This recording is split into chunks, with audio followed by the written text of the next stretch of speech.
தந்தி தொலைக்காட்சி நேயர்களுக்கு வணக்கம். நல்லதை சொல்வோம், நல்லதை செய்வோம், நல்லதே நடக்கும். இன்று 18/9/2025 வியாழக்கிழமை, பூசம் நட்சத்திரம் காலை 9:25 வரை, பிறகு ஆயில்யம். இன்றைக்கு நான் உங்களுக்கு சொல்ல இருக்கிற ஒரு கருத்து, வாகன யோகம் யாருக்கு? இப்போ எல்லாருமே ஏதாவது ஒரு வண்டி வாகனம் வாங்கணும்னு நினைக்கிறாங்க. ஏன்னா ஒரு இடத்துக்கு ஒரு இடம் போகிறதுக்கு நடக்கிறதுக்கே கொஞ்சம் சோம்பல் படுறாங்க. அந்த காலத்தில் நடைப்பயிற்சிங்கிறது உடல் ஆரோக்கியத்துக்கு உள்ளது. நல்ல யோகா அபியாசம்னு காலையில் நடப்பாங்க. ஆனால் இப்போவும் நகரப்புறங்கள்லாம் நடக்கிறாங்க. காலையில் இதுக்குன்னு 1 மணி நேரம் ஒதுக்கி நடந்துட்டு அப்புறம் வாகனத்தில் போகிறாங்க. அந்த காலத்தில் என்ன 50-60 வருஷத்துக்கு முன்னாடி மாட்டு வண்டி இருக்கும், கூட்டு வண்டி இருக்கும். நான் காலேஜில் படிக்கிற போதெல்லாம் மதுரையில் குதிரை வண்டி, மாட்டு வண்டியெல்லாம் இருந்துச்சு. மாட்டு வண்டி, கூட்டு வண்டி, குதிரை வண்டி, ரிக்ஷா வண்டி, மனிதரே இருக்கிற ரிக்ஷாவெல்லாம் இருந்துச்சு. அந்த ரிக்ஷா வண்டி அதுக்கப்புறம் சைக்கிள்லேயும் போவாங்க. ஆனால் இப்போ மகிழுந்துன்னு சொல்லி நல்ல கார் வாங்கணும், நல்ல பைக் வாங்கணும் அப்படின்னு சொல்லி லட்சக்கணக்காக செலவழிச்சதுக்கு தோதாவுக்கு கடன் சுமையும் கூட்டிக்கிட்டு போகுது. கடன் அலுவலகத்துலலாம் வாங்குகிறாங்க. இந்த வாகன யோகம் யாருக்கு? வாகனம் வாங்கி மகிழக்கூடிய யோகம், அதை வைத்து அதன் மூலமாக அவர்கள் வாழ்க்கை சிறப்பாக அமைத்து கொள்கிற யோகம் யாருக்குங்கிறத பற்றி ஜாதக ரீதியான ஒரு கருத்தை உங்களுக்கு சொல்ல போகிறேன். ஜாதகத்தில் 4ஆம் இடம்னு ஒன்று இருக்குது. உங்களுக்கு இப்போ மேஷ லக்னம்னா 4ஆம் இடம் சந்திரன், ரிஷப லக்னம்னா 4ஆம் இடம் சூரியன், மிதுன லக்னம்னா 4ஆம் இடம் கன்னி. இந்த 4ஆம் இடம் தான் வாகனத்தை குறிக்கிற இடம்.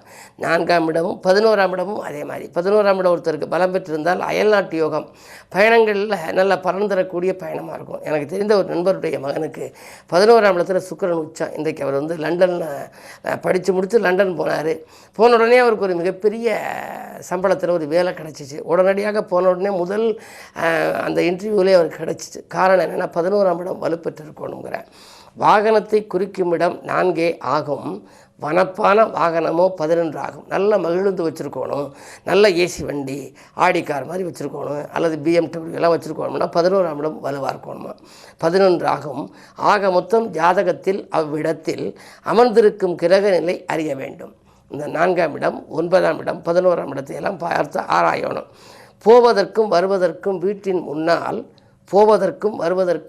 முன்னால் புதியதொரு வாகனத்தை நிறுத்தும் யோகம் வாகாக எப்போது வரும் என்கின்ற மகிழ்ச்சி தரும் செய்தியினை அறியலாமே அப்படின்னு பாட்டு. நம்ம வீட்டுக்கு முன்னாடி சில பேர் வாகனம் நிறுத்தி வச்சுக்க பிரியப்படுவாங்க. அவர் அந்த கார் வச்சுருக்காரு, ஆடி கார் வச்சுருக்காரு, முன்னாடி முகப்பில் அது நிற்கிதும்பாங்க. அப்படியெல்லாம் வச்சு அழகு பார்க்கணும்னா 4ஆம் இடம் அவருக்கு ஜாதகத்தில் நல்லா இருக்கணும், இல்லைனாலும் 9ஆம் இடம் நல்லா இருக்கணும். இப்படியெல்லாம் இருந்தால் ஜாதகத்தில் 4, 9, 11 ஆகிய இடங்கள் பலம் பெற்றிருந்தால் இப்படி இருக்கும். சரி, பலம் பெற்றிருந்தால் எப்போ எந்த நேரத்தில் அவர்கள் வாங்கலாம், என்ன மாதிரி வண்ணத்தில் வாங்குறது, எந்த எண் ஆதிக்கத்தில் வாகனம் வாங்குறதுங்கிறதெல்லாம் இருக்குது. பைக் வாங்கினாலும் சரி, கார் வாங்கினாலும் சரி, எது வாங்கினாலுமே அதுக்கு வாகனத்துக்குன்னு ஒரு எண் இருக்கும். அது ஏறு வரிசை எண்ணாக இருக்கணும். இறங்கு வரிசை எண்ணாக இருந்தால் அது வாங்கினதுக்கு பிறகு தொழில் இறக்கமாயிடும். ஏறு வரிசை எண்ணாக இருந்தால் தொழில் வெற்றி நடை போட்டு நல்ல லாபத்தை குவிக்கும். ஆகையினாலே சாதாரணமாக ஒரு வாகனம் வாங்குறதுன்னு நீங்கள் நினைக்கிறீங்க. ஆனால் அந்த வாகனத்துக்கு எவ்வளவு வழிமுறைகள் இருக்குது. அது என்ன வண்ணத்தில் வாங்குறது, என்ன எண்ணெய் அதில் இருக்கணும், அந்த எண் நம்ம கேட்டு வாங்குறதா, இல்லை இயற்கையில் வர்ற எண்ணெயை வச்சுக்கலாமா, எந்த கிழமைகள் எடுக்கிறது, எந்த தெய்வ சன்னதியில் வச்சு கும்பிட்டு எடுக்கிறது, எப்போதெல்லாம் அந்த வாகனத்தை நம்ம உபயோகப்படுத்திய பொழுதெல்லாம் எந்தெந்த ஆலயங்களுக்கெல்லாம் எடுத்துக்கிட்டு போகலாம் அப்படிங்கிறத பற்றியெல்லாம் உங்களுக்கு தொடர்ந்து இந்த தந்தி தொலைக்காட்சியிலே சொல்வேன் என்று சொல்லி இனி இன்றைய ராசி பலன்களை இப்பொழுது உங்களுக்கு வழங்கப் போகின்றேன்.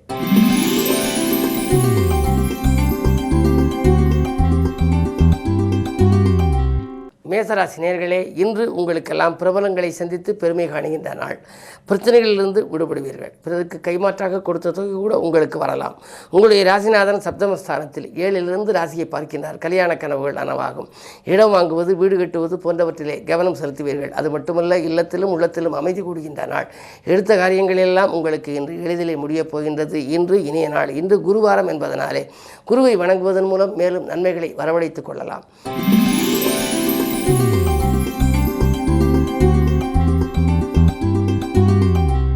ரிஷபராசி நேயர்களே, உங்களுக்கெல்லாம் இன்று திடீரென அறிமுகமான ஒருவரால் திசை திருப்பம் ஏற்படுகின்ற நாள். திட்டமிட்ட காரியங்களை திட்டமிட்டபடியே நடத்தி முடிப்பீர்கள். திறமை மிக்கவர்கள் உங்களுக்கு பக்கபலமாக இருப்பார்கள். உங்கள் ராசிக்கு 6ஆம் இடத்திலே செவ்வாய், 12க்கு அதிபதி 6ல் இருந்தால் விபரீத ராஜயோகம். எனவே பூமியால் உங்களுக்கு ஒரு பெரிய யோகம் உண்டு. வாங்கிய பூமியாலும் யோகம் வரலாம். அல்லது நீங்கள் புதிதாக பூமி வாங்க வேண்டும், இடம் வாங்க வேண்டும், வீடு வாங்க வேண்டும், விலை அதிகம் சொல்கிறார்களே என்றெல்லாம் கவலைப்பட்டால் இன்று உங்களுடைய எண்ணங்கள் ஈடேறும் விதத்திலே கிரக நிலைகள் சாதகமாக இருக்கின்றன. உடன்பிறப்புகளில் ஒரு சிலர் உங்களை விட்டு விலகிச் சென்றவர்கள் அவர்கள் விரும்பி வந்து இணைவார்கள். 2இல் குரு இருப்பதனாலே பொருளாதாரத்தை பொறுத்தவரை பற்றாக்குறை ஏற்படாது. தொழில் உத்தியோகத்திலே நீங்கள் நினைத்த இலக்கை அடையும் நாள் இந்த நாள்.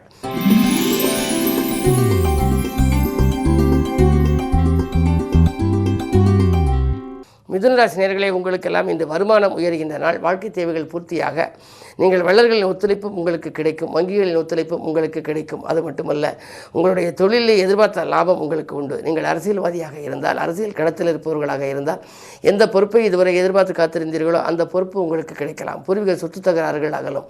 பாகப்பிரிவினைகள் முடியாமல் அண்ணன் தம்பிகளுக்கு கூட அரசியல் புரசல்களாக இருக்கிறதே என்று கவலைப்பட்டவர்களுக்கு இன்று பாகப்பிரிவினைகள் சுமூகமாக முடிவதற்கான ஒரு வழி பிறக்கப் போகின்றது. இன்று இனிய நாள், யோகமான நாள்.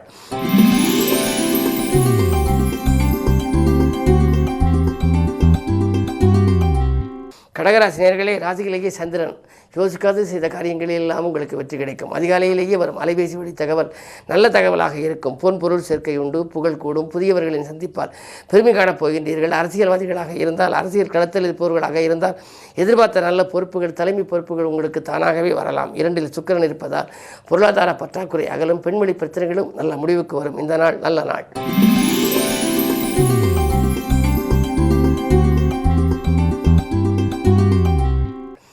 சிம்மராசி நேயர்களே, உங்களுக்கு சுக்கிரபலம் நன்றாக இருப்பதனாலே இந்த தொழில் தொடங்க வேண்டும் என்ற எண்ணத்தை பூர்த்தி செய்து கொள்வீர்கள்.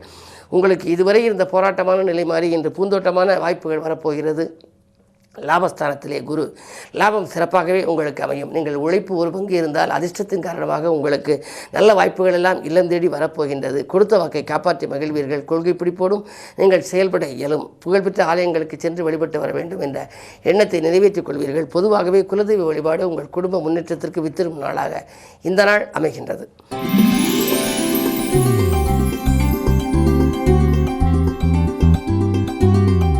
கன்னிராசி நேயர்களே, உங்களுக்கு ராசியிலேயே சூரியன், விரையாதிபதி சூரியன் இருப்பதனாலே விழிப்புணர்ச்சியோடு இருக்க வேண்டும். கொஞ்சம் விரயங்கள் கூடுதலாக இருக்கும். வருமானம் 1 மடங்கு வந்தால் விரயம் 2 மடங்காக இருக்கலாம். இடமாற்றங்கள், வீடு மாற்றங்கள் வருவது பற்றி சிந்திப்பீர்கள். நல்ல மாற்றங்களாகவே வரும். உத்தியோகத்தை பொறுத்தவரை சக பணியாளர்களிடம் உங்கள் முன்னேற்றத்தை தெரிவிக்க வேண்டாம். அதன் விளைவாக சில பிரச்சனைகளை சந்திக்க நேரிடும். அதிகாரிகள் உங்களுடைய திறமைக்குரிய அங்கீகாரத்தை கொடுக்க மாட்டார்கள் என்றாலும் கூட நீங்கள் திறமையாகவே பணியாற்றி இன்றைக்கு மாலை நேரத்தில் உங்களுக்கு ஒரு மகிழ்ச்சியான தகவல் கிடைக்கப் போகின்றது. 10இல் குரு இருப்பதனாலே வரும் பதவி மாற்றம் நல்ல மாற்றமாகவே இருக்கும் என்ற நம்பிக்கையோடு இருக்கலாம். என்ன இருந்தாலும் இன்று குருவாரம், குருவை கும்பிடுவதன் மூலம் மேலும் நீங்கள் நன்மைகளை அடையலாம்.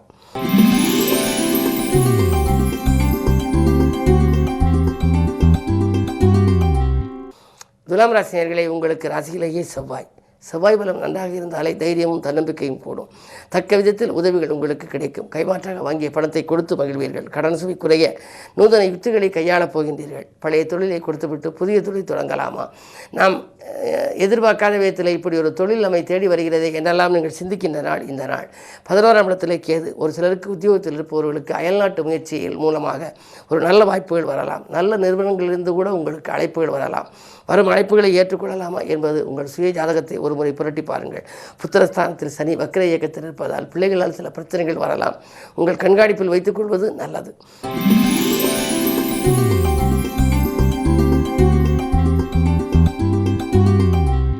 விருச்சிக ராசி நேயர்களே, உங்களுக்கெல்லாம் நேற்றைய பிரச்சனை இந்த நல்ல முடிவுக்கு வரும் நாள். நிகழ்கால தேவைகள் படிப்படியாக பூர்த்தியாகும். பாசமிக்கவர்கள் பக்கபலமாக இருப்பார்கள். குருவினுடைய பார்வை 2இல் இருப்பதால் தனவரவு தாராளமாக வந்து கொண்டே இருக்கும். அலைபேசி வாயிலாக அதிகாலையில் வரும் தகவலே உங்களுக்கு மகிழ்ச்சியான தகவலாக இருக்கும். வியாபாரத்தில் வாடிக்கையாளர்களின் எண்ணிக்கை உயரும். பயணங்கள் பலன் தருவதாக அமையும். பழைய வாகனத்தை கொடுத்துவிட்டு புதிய வாகனங்கள் வாங்கும் முயற்சியில் ஆர்வம் காட்டுவீர்கள். இந்த நாள் உங்களுக்கு வெற்றிகரமான நாள், யோகமான நாள்.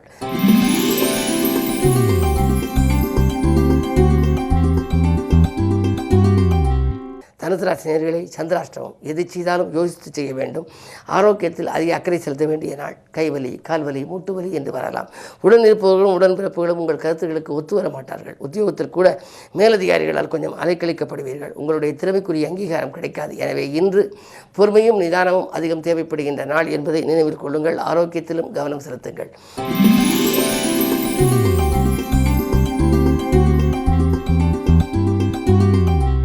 மகர ராசி நேயர்களே, உங்களுக்கு மனதிற்கு பிடித்த சம்பவங்கள் இல்லத்தில் நடைபெறுவதால் மகிழ்ச்சி அதிகரிக்கும். ஒதுங்கி சென்றவர்கள் ஓடி வந்து ஒட்டிக்கொள்வார்கள். சுக்கிரபலம் நன்றாக இருப்பதால் அக்கறை செலுத்தாத காரியத்தில் கூட ஆதாயம் கிடைக்கும். தொழிலை எதிர்பார்த்ததை காட்டிலும் கூடுதல் வருமானம் உண்டு. புதிய முயற்சிகளில் ஈடுபட்டால் அதில் உங்களுக்கு வெற்றி கிடைக்கும்.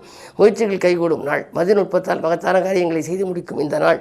குருவாரம் என்பதனாலே குரு பகவானை வணங்குவது நல்லது. நவகிரகத்தில் உள்ள குருவை நம்பிக்கையோடு வணங்குங்கள், நல்லது நடக்கும்.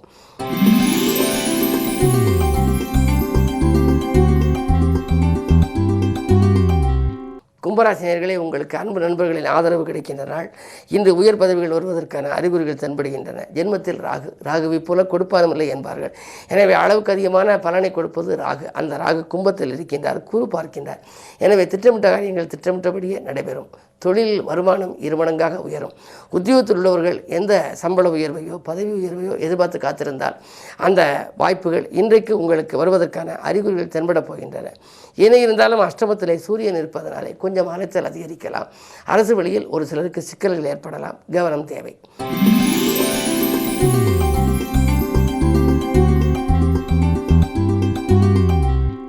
மீனராசினியர்களே, உங்களுக்கு மிகச்சிறந்த நாள். மன அழுத்தம் நீங்கி மகிழ்ச்சி கூடுகின்ற நாள். மாற்று இனத்தவர்களின் ஒத்துழைப்பும் உங்களுக்கு கிடைக்கும். கூட்டு முயற்சியிலிருந்து விலகி தனித்து இயங்கலாமா என்று கூட நீங்கள் நினைப்பீர்கள்.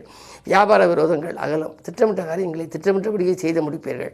உங்கள் திறமைக்குரிய அங்கீகாரமும் உங்களுக்கு மேலதிகாரிகள் கொடுப்பார்கள். நீங்கள் தேர்ந்தெடுத்த களம் எதுவாக இருந்தாலும் அதில் உங்களுக்கு வெற்றி தான். இன்று மதியத்திற்கு மேல் உங்களுக்கு மனக்கலக்கமும் அகலும், பணப்புழக்கமும் ஏற்படும். பாலிய நண்பர் ஒருவரின் ஒத்துழைப்போடு உங்களுடைய பண தேவைகள் பூர்த்தியாகும். இந்த நாள் இனிய நாள். மேலும் விவரங்கள் அறிய தினத்தந்தி படியுங்கள்.